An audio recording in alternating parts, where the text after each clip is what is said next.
Pois é, chegamos ao final da nossa jornada. Neste nosso último encontro, vamos mergulhar na verdade mais importante de todas, a de que confiar na Bíblia é, em última instância, confiar no próprio Deus. Bem-vindos ao grande final da série Por que a Bíblia é Confiável. O tema de encerramento é confiar na Bíblia é confiar no próprio Deus. Porque, veja bem, no fim das contas, a Bíblia não é só um objeto de estudo, um livro para a gente analisar. Ela é a voz do Deus vivo, nos chamando para perto. Olha, ao longo dessa série, a gente caminhou por um terreno bem interessante, né? Cheio de perguntas importantes e evidências fascinantes. Então, antes de chegarmos ao nosso destino, que tal dar uma olhadinha rápida no caminho que percorremos até aqui? Nós vimos cada coisa, não é mesmo? Vimos como o texto que temos hoje foi transmitido com um cuidado assim impressionante, refletindo o que foi escrito originalmente. Vimos que a igreja não inventou a Bíblia, mas reconheceu os livros que já eram inspirados por Deus.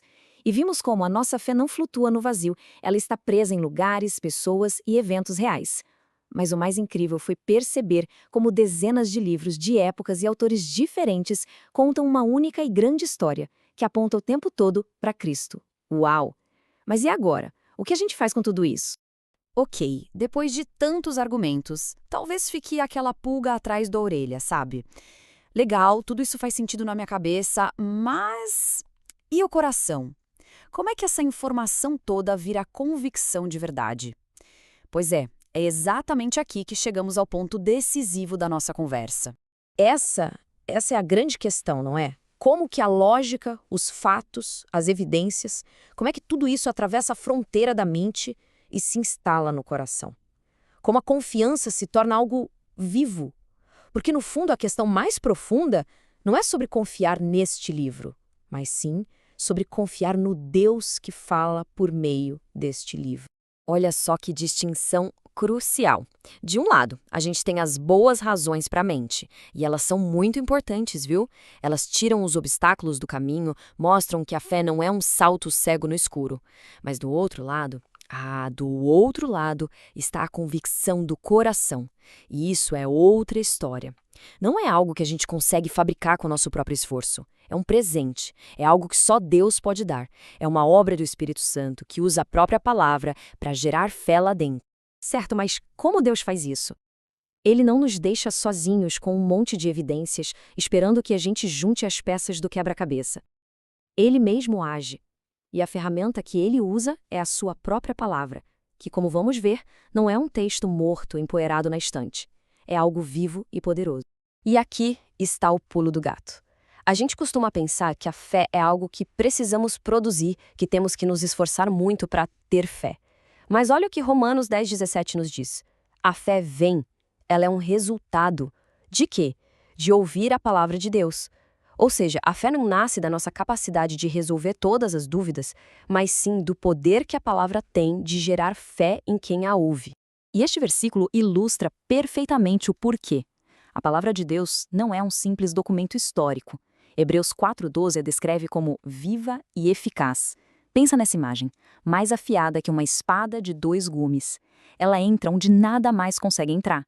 Ela nos lê por dentro, discerne, expõe e cura. Ela age em nós. É exatamente por isso que o apóstolo Paulo agradece a Deus. O pessoal de Tessalônica não recebeu a mensagem como uma filosofia humana interessante ou um bom conselho.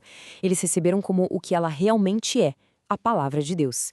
E qual foi o resultado? Aquela palavra começou a operar, a trabalhar de forma eficaz na vida deles. A confiança real nasce aí, sabe? Quando a gente para de tratar a Bíblia como um livro sobre Deus e passa a ouvi-la como a palavra de. Mas como é que a gente constrói isso na prática? A resposta é simples, mas desafiadora. A confiança cresce quando a palavra é obedecida. Por isso, o convite final de toda a nossa série não é para que alguém se torne apenas um admirador da Bíblia, mas sim um praticante. Porque a confiança não é um debate interno que a gente vence, é uma submissão diária que a gente faz.